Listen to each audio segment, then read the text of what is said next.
Are we leading the world? I mean, we're the most developed country in the world. We've got the highest gross national product. We're at the top of the heap in many respects, but are we leading the world in some of those core elements like math and science and reading? No, we're not even close. So just so everyone's aware, as far as the education system goes, the United States actually ranks 25th amongst all developed nations when it comes to education in reading, math, and science combined.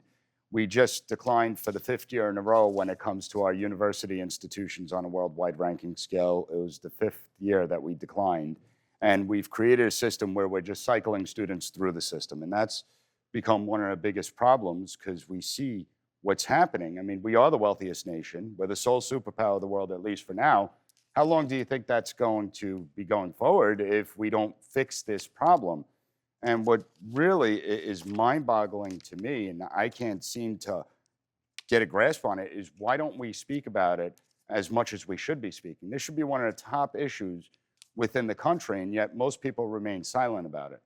Well, we've been doing some research on this, and here at Dr. Phil, I have what's called a brain room.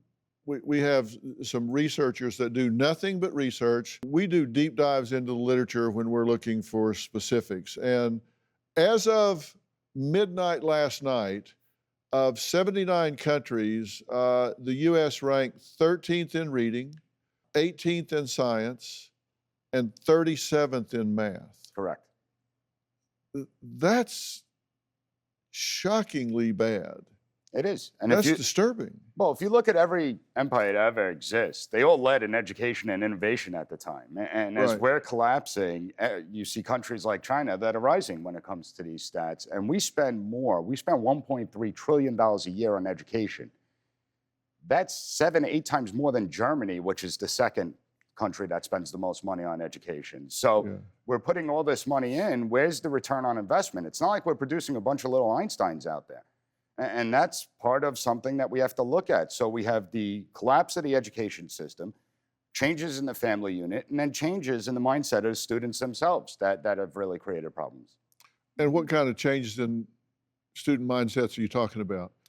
Well, I mean, as a professor, why should I have to compete with a smartphone for my students' attention? Why? And this is college level. So it's 10 times worse when you go through the K through 12 level where there's disrespect at the teachers on day in, day out basis.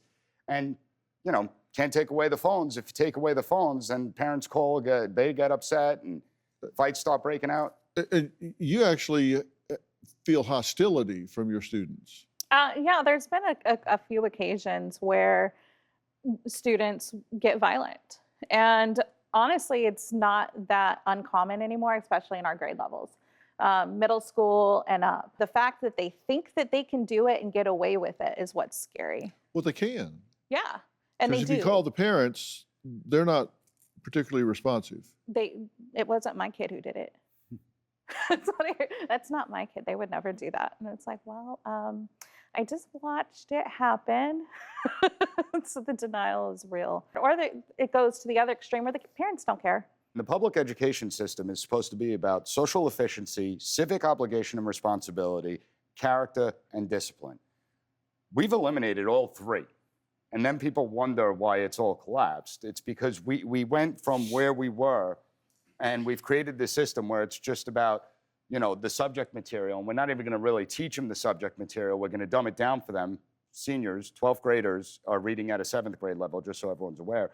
And we've deviated far from where the system's supposed to be. And that's part of our problem. Teachers need to be able to discipline the students. They're either not going to discipline them at all, or they're going to give the student like out-of-school suspension where they get to go home and play on their video games. Why not just give them a toothbrush and say, you got to scrub every toilet bowl in this school? No, but that's corporal punishment. It's corporal punishment. That's You're not allowed to punishment. do that. We're not allowed to do that. But maybe that would make personal responsibility and students actually think about their actions before they do something again. Do you have a story or a question for me? Click the link in the description and tell me what in the world is going on.